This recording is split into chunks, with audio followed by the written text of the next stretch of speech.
Assalamualaikum dan salam sejahtera. Bertemu kembali dalam program Panorama. Keindahan muka bumi Malaysia sering menarik perhatian pengunjung asing untuk datang bercuti. Inilah yang cuba diterjemahkan di Pavilion Malaysia sempena dengan Pesta Buku Antarabangsa 2014 kali ke-21 di Tokyo Big Sight. Ikuti paparan yang telah saya sediakan di Jepun.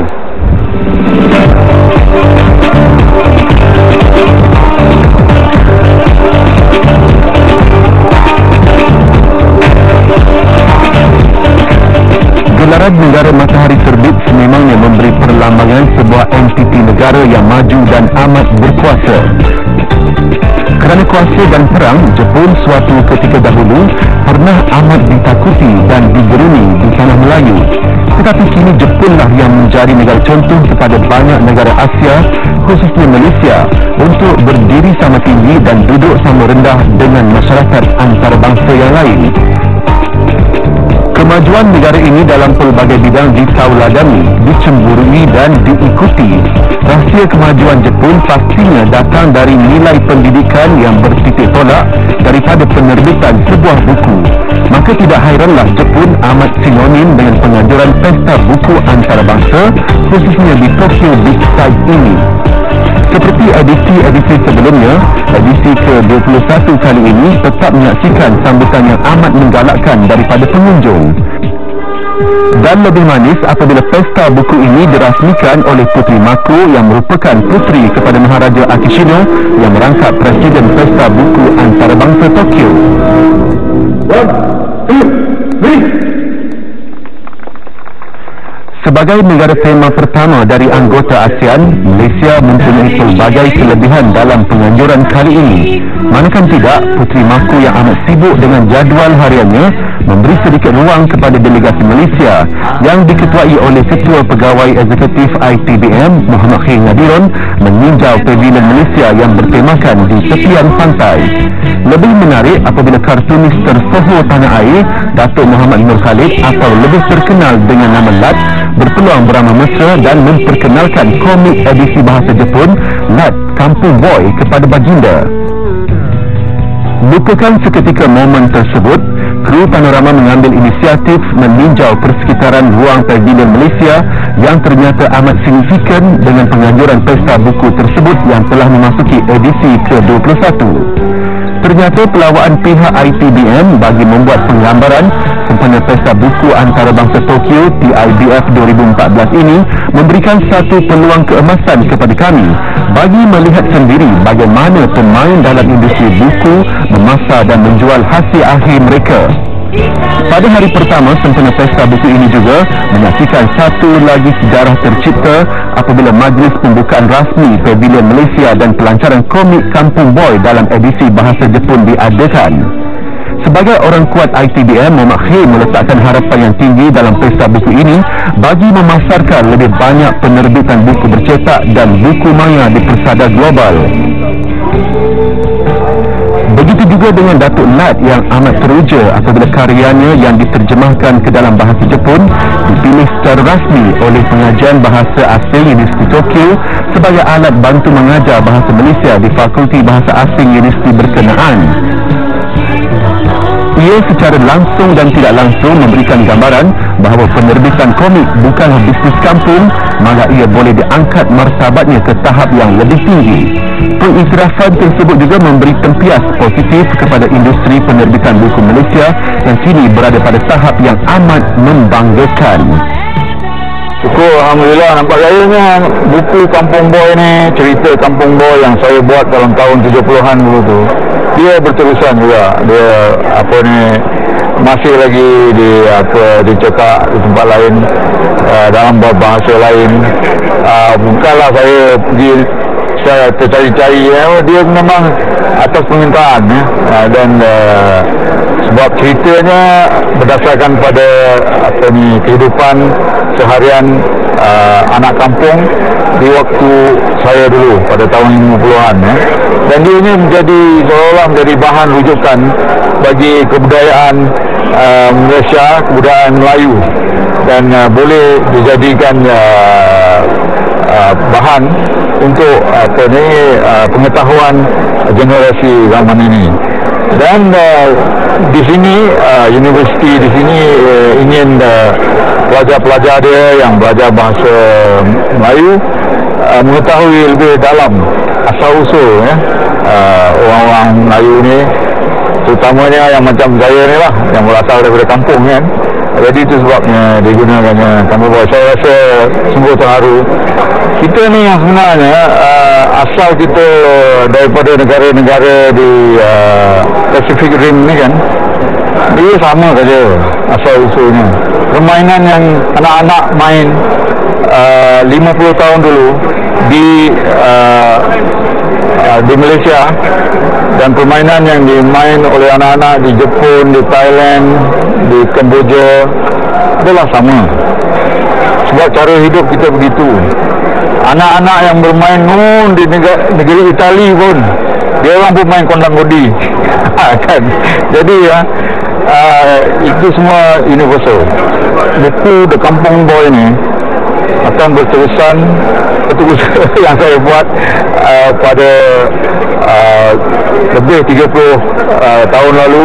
Semua jiran, itulah cara kampung. Jadi bukannya cara yang 79 dan ini saya lukis dengan watercolor yang murah je. Saya beli kat kedai mamak bila dah buku tu dah siap, tiap muka dah dipenuhi, saya kena buat cover. Jadi yang saya buat cover ni, saya ni tak pandai color, tapi saya color cara macam masa saya sekolah dulu.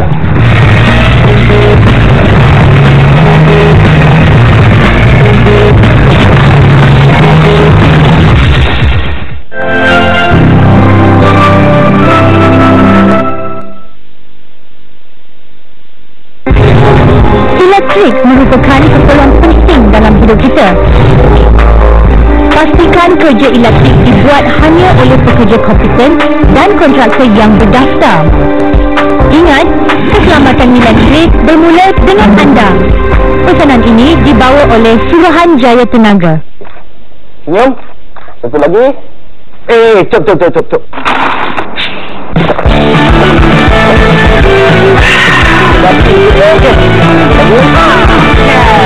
Kembali bersemangat dengan Coca-Cola.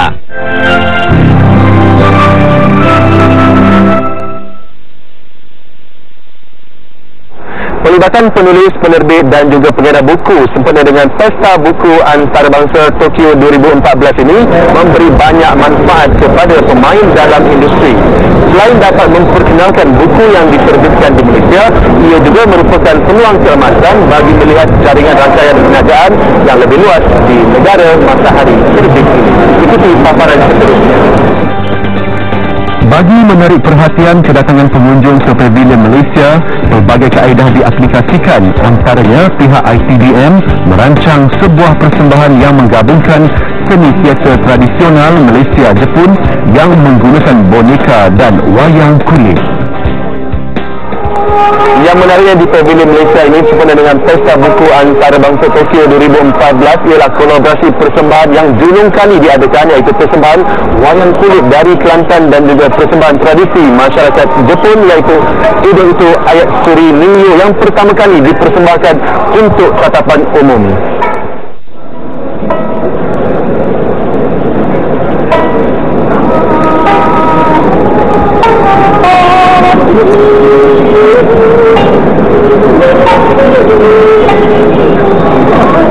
Penggunaan boneka dalam persembahan Ido-Ito Ayat Suri Ningyo ternyata amat kompleks kerana ia digerakkan oleh pemain yang berpakaian serba hitam dan diiringi gitar tradisional masyarakat Jepun. Jika tidak mempunyai minat dan latihan yang jitu, pastinya boneka ini sukar digerakkan menggunakan benang hitam yang kelihatan berselirat. Namun ini adalah ciri unik persembahan boneka Ido-Ito Ayat Suri Ningyo. Dan yang pastinya, apabila sebuah persembahan dua budaya yang berbeza dipersembahkan di atas sebuah pentas, ia menjadi begitu unik dan lain daripada yang lain. Dalam penceritaan ini, patung wayang kulit Kelantan yang seolah-olah bersembunyi di sebalik layar putih dan hanya bertemankan sorotan lampu, hanya mampu berkata-kata manis bagi memikat si gadis Jepun yang lengkap memakai kimono tradisional. Unsur jenaka menjadi satu tarikan yang mempunyai aura tersendiri bagi yang dapat menyaksikannya. Secara literal dan umumnya, pesta buku seperti ini amat berkait rapat dengan leluhur budaya semua bangsa yang memberi nilai tambah kepada penyatuan pelbagai bangsa di peringkat global. Inilah yang cuba diterjemahkan dalam persembahan kolaborasi wayang kulit Kelantan dan ide itu ayat suri Minyo yang jurnal kali dipersembahkan. Pada masa ini sudah bersapa lagi. Adalah hujan musuhan lahap hidup dunia dalam usiamu. Kok mana barang mana sekali puamu tak sebalik. Kau duduk sini kalau boleh tak seru tak sekolah dulu. Kau makan nasi pun kena nyata.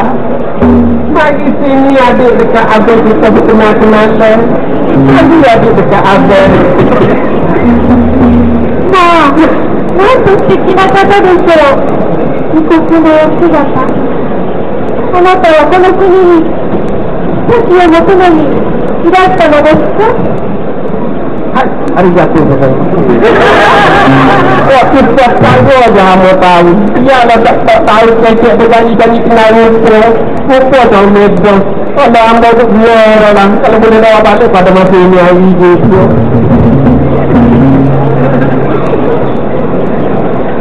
Nak tanya si Mamoto dia kata aku tu adalah tak apalah kalau nak di Malaysia tak mari lah kita lagi juga. Sorry hati. Orang yang tidak sama di antara dua. Maka ini habis kali ini pada masa ini hari kita ngasih tengok. Untuk kita tengok dulu apa di antara dua orang jawab. Maka nak sekat dia.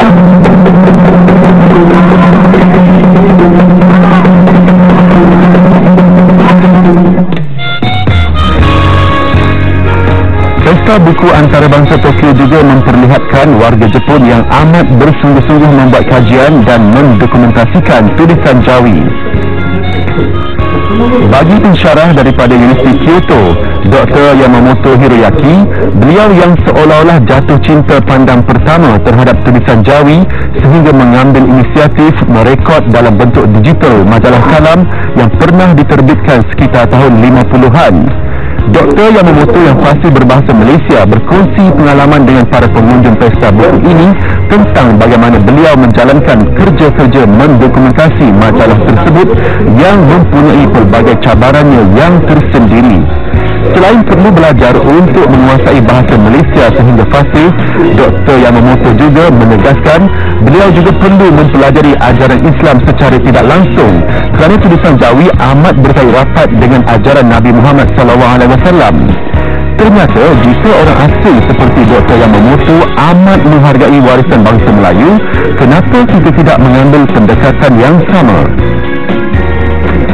Menurut Dr. Yamamoto lagi, data-data yang terkandung dalam majalah kalam memperlihatkan peralihan gaya hidup orang Melayu di tanah Melayu ketika itu. Mereka bahagiakan perubahan bagi memperbaiki taraf sosial masing-masing. Usaha pendokumentasian seperti ini jelas memberi banyak manfaat dan faedah kepada Malaysia dan ketamadunan manusia. Pusat Kajian Integrasi Kawasan di Universiti Kyoto kini masih giat meneruskan usaha-usaha pendokumentasian tulisan Jawi.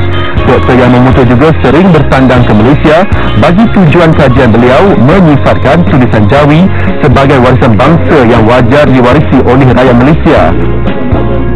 Sepanjang hampir 2 jam sesi perkongsian minda tentang usaha mendokumentasikan tulisan Jawi melalui majalah kalam, ternyata usaha Dr. Yamamoto ini wajar mendapat pengiktirafan daripada kerajaan Malaysia. Ini adalah terbitan majalah kalam. Yang majalah kalam ini sebenarnya terbit pada tahun lalu, seperti 50 tahun lalu. Ini asalnya originalnya ditulis dengan huruf Jawi, tapi saya dengan kawan saya menterjemahkan atau mentransliterasikan kepada Rumi dan memprint, menerbitkan majalah Kalam ini dan sekarang ini. Cabarannya, ini asalnya menggunakan huruf Jawi, dan huruf Jawi ini adalah huruf Jawi itu Jawi yang abad ke-20-an ke abad 20-an. Dan kadang-kadang mereka orang menggunakan huruf seperti istilah Arab dan dipinjam oleh bahasa Arab seperti istilah-istilah yang khas untuk agama ya. Dan itu saya kadang-kadang kurang paham apa yang dimaksudnya. Jadi itu betul rujuk pada kawan Malaysia. Bahasa Melayu di Jepun, orang Malaysia di Jepun, tapi bukan orang Malaysia saja. Sekarang banyak orang Jepun minat pada belajar bahasa Melayu. Tapi yang apa yang mereka belajar itu belajar bahasa Malaysia dengan huruf Umi, bukan Jawi. Sekarang ini. Selain usaha pendigitalan majalah Kalam, terbitan secara fizikal juga dilakukan oleh Dr. Yamamoto. Menurut Dr. Yamamoto lagi, pihaknya masih lagi membuat kajian dan akan terus meningkatkan usaha mendokumentasikan tidak sahaja majalah Kalam, malah terbitan-terbitan yang seumpamanya. Menelusuri objektif penganjuran Pesta Buku Antarabangsa Tokyo, ia tidak lain dan tidak bukan adalah untuk menjadi medan sehenti bagi pertemuan penulis, penerbit, pengedar dan pembeli melakukan urusan jual beli sama ada buku bercetak atau buku secara maya. Tindakan proaktif ITBM yang asas penubuhannya pada tahun 1993 adalah untuk menjalankan kerja-kerja penterjemahan semata-mata dan kini peranannya semakin berkembang dengan kerja-kerja penerbitan buku. Ia menjadikan penubuhan ITBM sangat signifikan dalam meningkatkan martabat industri penerbitan buku Malaysia. Dalam pesta buku seperti ini, ITBM mensasarkan jualan RM6 juta melalui perolehan dagangan hak cipta, pasaran antarabangsa yang membabitkan lebih 1,500 judul buku daripada 20 syarikat penerbitan. Antara entiti penerbitan yang terlibat dalam pesta buku ini ialah Dewan Bahasa dan Pustaka, Perpustakaan Negara Malaysia, Perbadanan Kota Buku dan Penerbit Industri Putra Malaysia. Dengan kaedah santai yang diterjemahkan di Pavilion Malaysia ini, ternyata ia dapat menarik perhatian para pengunjung untuk melihat apakah buku yang dipamerkan di sini tidak sebagaimana pempamer yang lain masih lagi bergantung kepada kaedah konvensional iaitu rak buku. ITBM juga turut membawa penerbit bebas menyertai pesta buku ini bagi membolehkan mereka mengintai pasaran antarabangsa memandangkan trend pembeli yang gemar membaca buku yang di luar arus perdana.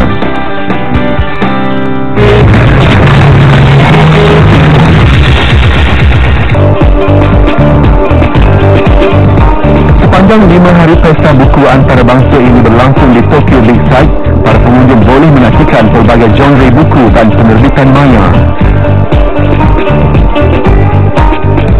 Sempena dengan Pesta Buku Antarabangsa Tokyo ke-21 ini, kita melihat syarikat-syarikat penerbit di Malaysia harus mengambil peluang tentang teknologi baru, teknologi e-book dan juga yang menggunakan talian internet, broadband sebagai satu alat untuk menjual bahan-bahan penerbitan mereka.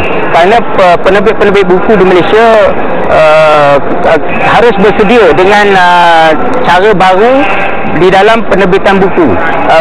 Kita tidak boleh lagi menerbit buku secara bercetak semata-mata kerana pasarannya terhad dan kos percetakan sangat tinggi. Ramai orang Jepun datang ke sini dan tengok buku-buku yang ditulis bahasa Jepun yang mereka berminat, dan ramai orang Jepun beli buku bahasa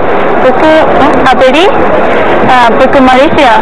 Saya nampak begitu ramai pengunjung dan ramai orang rakyat negara Jepun yang mengunjungi booth Malaysia ni. Saya tengok memang sambutan yang menggalakkan. dan tambahan pula yang memperkenalkan saya kepada pesta buku ni adalah kawan Jepun saya sendiri. Maknanya ramai orang Jepun yang ekspos dengan pesta buku ni. Pesta buku ini menyaksikan tidak sahaja penerbitan buku ilmiah semata-mata dipamerkan, malah pesta buku ini juga sentiasa tampil dengan pelbagai pendekatan bagi membolehkan pengunjung mendapatkan buku daripada penerbitan seluruh dunia. Bagi orang kuat ITBM Muhammad Khair, beliau yakin penyertaan Malaysia kali ini mampu memberi satu anjakan baru kepada semua pemain dalam industri penerbitan buku di Malaysia. Selain optimis dengan peningkatan jualan buku bercetak dan buku maya, Muhammad Khair yakin kualiti dan mutu penulisan penulis-penulis Malaysia kini berada sama aras dengan penulis global yang lain. Bagi beliau, yang penting adalah perancangan rapi dan sokongan padu daripada semua pihak agar matlamat menyaksikan lebih banyak karya penulis Malaysia diiktiraf di peringkat antarabangsa tercapai. Penyertaan Malaysia dalam pameran seperti ini juga pastinya merupakan salah satu elemen terbaik memperkenalkan buku Malaysia di persada dunia seperti Komik Live Kampung Boy yang kini berjaya menjengah tidak sahaja pasaran buku atau komik di Jepun, malah di beberapa negara lain. Saya rasa pesta ini sangat bagus kerana boleh tunjukkan kebudayaan Malaysia dan orang boleh tengok macam mana bahasa Melayu. Dan saya sangat bergembira kerana ramai orang berminat dengan Malaysia, bahasa Melayu dan buku Malaysia. Sebenarnya sebelum edisi bahasa Jepun Kampung Boy ini dikeluarkan, saya sudah mula menggunakan buku Kampung Boy yang diterbit dalam bahasa Inggeris dan bahasa Melayu itu sebagai bahan pengajaran di universiti kami. Sebab buku Kampung Boy itu sangat sesuai untuk bahan bacaan bagi pelajar-pelajar Jepun untuk memahami sejarah moden tanah Melayu pada tahun 1950-an. Ya. Jadi saya memilih Kampung Boy sebagai buku yang untuk diterjemahkan. Apa yang cuba kita lakukan sebenarnya adalah untuk membina rangkaian antara penerbit di Jepun terutamanya dan juga penerbit antarabangsa untuk bentuk interaksi dengan penerbit Malaysia. Interaksi pertama inilah yang akan akhirnya membuahkan hasil, sama ada kita boleh menjual hak cipta kita atau kita membeli hak cipta atau juga kita melakukan usaha sama. ITBM sebelum ini telah mengadakan kerangka perbincangan dengan penerbit di Jepun dan akhirnya alhamdulillah hari ini ada dua sekurang-kurangnya buku kita telah diterjemahkan ke bahasa Jepun, iaitu buku Kampung Boy versi kedua yang kita lancarkan hari ini dan juga buku Halal Malaysia yang telah kita terjemahkan ke bahasa Jepun. Sepanjang penggambaran sempurna Pesta Buku Antarabangsa Tokyo ini, kru produksi Panorama amat teruja membuat satu kesimpulan bahawasanya tindakan proaktif ITBM menyertai Pesta Buku seumpama ini mampu memberi sinar kepada tidak sahaja penulis dan karyawan semata-mata, malah ia juga memberi nilai tambah kepada industri penerbitan buku Malaysia. Selain pertukaran budaya, Pesta Buku ini juga mampu menyatukan masyarakat dunia yang semakin dihimpit dengan pelbagai konflik kemanusiaan. Pelibatan Malaysia sempena dengan Pesta Buku Antarabangsa Tokyo 2014 telah memberi satu dimensi baru dalam industri penerbitan buku di negara kita.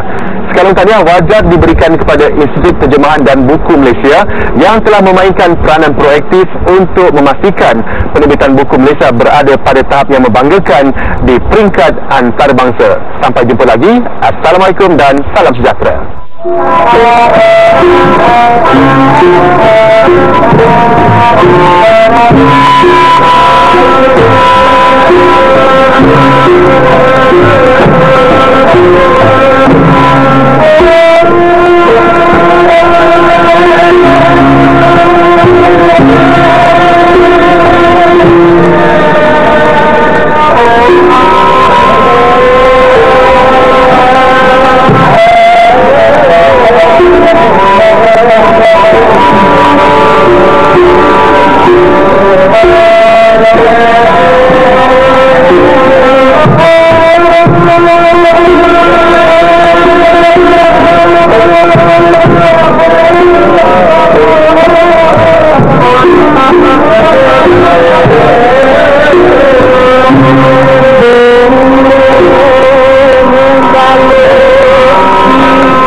Thank you.